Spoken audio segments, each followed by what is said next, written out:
प्यारे बच्चों, सुप्रभात। आज हम पढ़ेंगे प्रेमचंद के फटे जूते, जो कि हरिशंकर परसाई जी ने लिखा है। यह एक व्यंग रचना है। प्रेमचंद का एक चित्र मेरे सामने है। परसाई जी कह रहे हैं कि प्रेमचंद का एक चित्र मेरे सामने है। पत्नी के साथ फोटो खिंचा रहे हैं और उस चित्र में वो पत्नी के साथ फोटो खिंचा रहे हैं। सिर पर किसी मोटे कपड़े की टोपी, कुर्ता और धोती पहने हैं। कनपटी चिपकी है। गालों की हड्डियां उभर आई हैं, पर घनी मूछें चेहरे को भरा भरा बतलाती हैं। पाँव में कैनवास के जूते हैं, जिनके बंद बेतरतीब बंधे हैं। लापरवाही से उपयोग करने पर बंद के सिरों पर की लोहे की पतरी निकल जाती है और छेदों में बंद डालने में परेशानी होती है। तब बंद कैसे भी कस लिए जाते हैं। वैसा ही मुंशी प्रेमचंद का जूता हो गया है। दाहिने पांव का जूता ठीक है, मगर बाएं जूते में बड़ा छेद हो गया है, जिसमें से उंगली बाहर निकल आई है।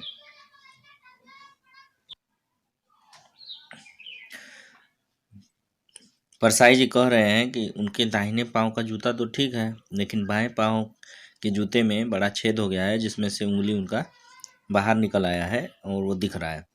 मेरी दृष्टि इस जूते पर अटक गई है। परसाई जी की दृष्टि जो है उस जूते पर अटक गई है। सोचता हूँ, फोटो खिंचाने की अगर यह पोशाक है तो पहनने की कैसी होगी।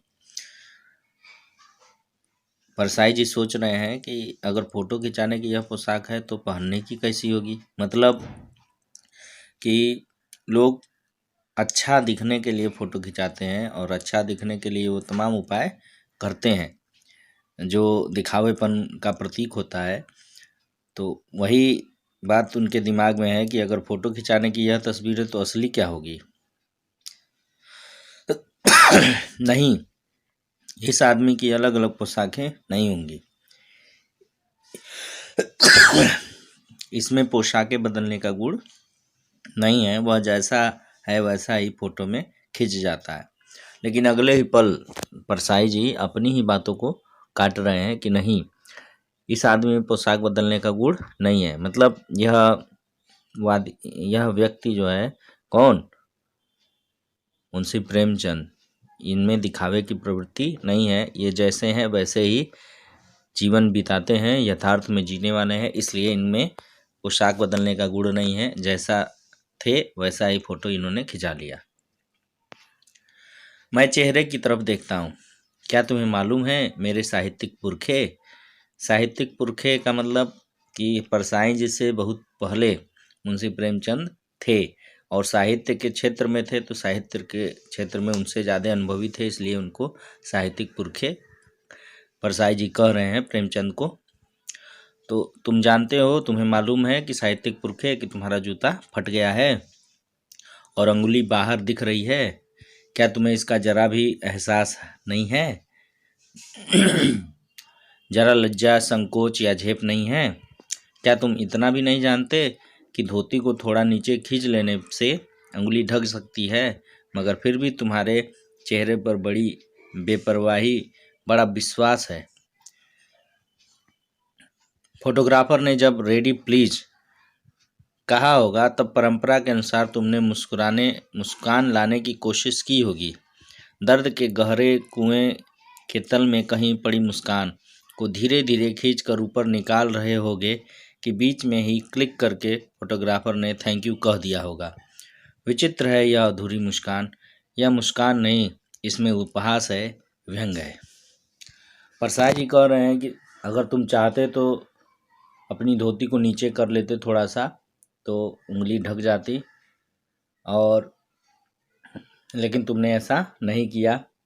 और परंपरा के अनुसार कि मुस्कुराता हुआ चेहरा होना चाहिए, फोटोग्राफर ने स्माइल बोला होगा, तो गहरे दर्द में छिपे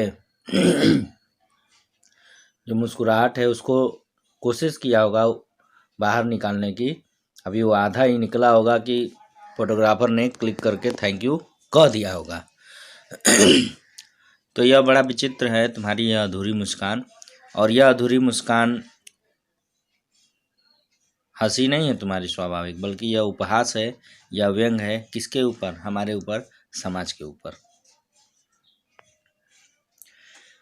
यह कैसा आदमी है जो खुद तो फटे जूते पहने फोटो खिंचा रहा है, पर किसी पर हंस भी रहा है।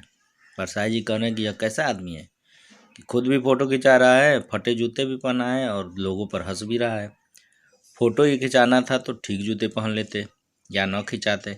फोटो न खिंचाते तो क्या बिगड़ता? शायद पत्नी का आग्रह रहा हो और तुम अच्छा चल भाई कहकर बैठ गए होगे। पत्नी ने बड़ा सिफारिश किया हो, आग्रह किया हो, विनती किया हो कि चलो एक फ़ोटो तो खिंचा लो जीवन में, तो तुमने कहा होगा कि अच्छा चल भाई खिंचा लेते हैं। मगर यह कितनी बड़ी ट्रेजेडी है मगर यह कितनी बड़े दुख की बात है कि आदमी के पास फ़ोटो खिंचाने को भी जूता न हो। मैं तुम्हारी यह फ़ोटो देखते देखते तुम्हारे क्लेश को अपने भीतर महसूस करके जैसे रो पड़ना चाहता हूँ, मगर तुम्हारी आंखों का यह तीखा दर्द भरा व्यंग मुझे एकदम रोक देता है। तुम फोटो का महत्व नहीं समझते होते तो किसी से फोटो खिंचाने के लिए जूते मांग लेते। तुम फोटो का महत्व नहीं जानते। परसाई जी कह रहे हैं प्रेमचंद को क्योंकि फ़ोटो सभी लोग फ़ोटो बहुत अच्छे ढंग से खिंचाते हैं। आप ही देख लीजिए कि भाई शादी विवाह में तैयार हो गए तो खूब सेल्फी ले रहे हो। तो फोटो खींचने का महत्व प्रेमचंद नहीं जानते। अगर जानते तो जूता किसी से मांग लेते। और मांगे की मोटर से बारात निकालते हैं लोग, तो मांगे की मोटर से बारात निकालते हैं, कोट लेकर वर दिखाई करते हैं। फोटो खिंचाने के लिए तो बीबी तक मांग ली जाती है। तुमसे जूते ही मांगते नहीं बने। तुम फोटो का महत्व नहीं जानते। लोग तो इत्र चुपड़ कर फोटो खिंचाते हैं जिससे फोटो में खुशबू आ जाए। गंदे से गंदे आदमी की फोटो भी खुशबू देती है। कहने का तात्पर्य यह है कि व्यक्ति कितना भी खराब हो लेकिन वो फोटो में अच्छा दिखने की कोशिश करता है। यही बात मुंशी प्रेमचंद को नहीं मालूम, या वो नहीं चाहते कि मैं वैसा दिखूं। यानी उनमें बनावटीपन बिल्कुल भी नहीं है। दिखावे की प्रवृत्ति तनिक भी मुंशी प्रेमचंद में नहीं है, इसलिए वो जो वास्तविक है उसी रूप में फ़ोटो खिंचाने की या फ़ोटो खिंचाते हैं। टोपी 8 आने में मिल जाती है और जूते उस ज़माने में भी 5 रुपये से कम में क्या मिलते होंगे। जूता हमेशा टोपी से कीमती रहा है। अब तो जूते की कीमत और बढ़ गई है और एक जूते पर 2500 टोपियाँ न्यौछावर होती हैं। अब देखिए यह जो पंक्तियां हैं बड़ा इनमें गूढ़ रहस्य छिपा हुआ है, समझने की कोशिश करिएगा। टोपी 8 आने में मिल जाती है और जूते उस ज़माने में भी 5 रुपये से कम क्या मिलते होंगे। मतलब टोपी की कीमत कम है, जूते की कीमत अधिक है। जूता हमेशा टोपी से कीमती रहा है। मतलब जो वर्चस्व है उसमें सामान्य का कहीं कोई ठिकाना नहीं है। टोपी यहाँ प्रतीक है सम्मान का, इज्जत का।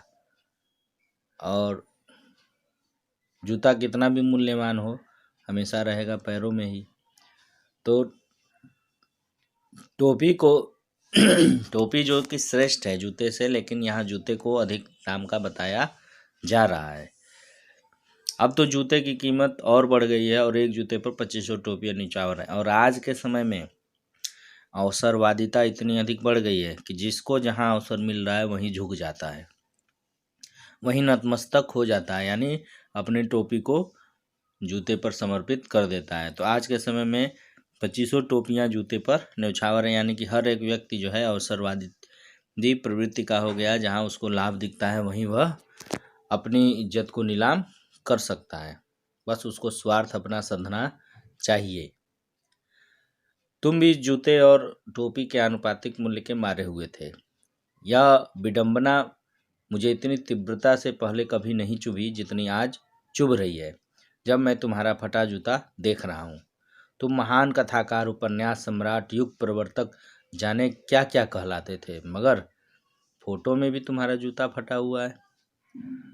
यहाँ परसाई जी मुंशी प्रेमचंद की जो विशेषताएं हैं उनको बता रहे हैं कि तुम अपने कहानी से एक युग प्रवर्तक तक कहे गए, कथा सम्राट कहे गए, महान कथाकार कहे गए, उपन्यास सम्राट कहे गए, लेकिन तुम्हारा जूता जो है वो फटा हुआ है। परसाई जी यहाँ कहना चाहते हैं कि मुंशी प्रेमचंद अपने व्यक्तित्व को हमेशा सादगी ही बनाए रहे। अगर वो चाहते तो लेखनी के बल पर बहुत पैसा कमा सकते थे, लेकिन उन्होंने लेखनी में यथार्थ को ही महत्व दिया, वास्तविकता को ही महत्व दिया, बनावटीपन को महत्व नहीं दिया। इस कारण वो उनकी स्थिति आर्थिक रूप से उतनी मजबूत नहीं रही। आगे हम लोग अगले वीडियो में पढ़ेंगे। तब तक के लिए धन्यवाद।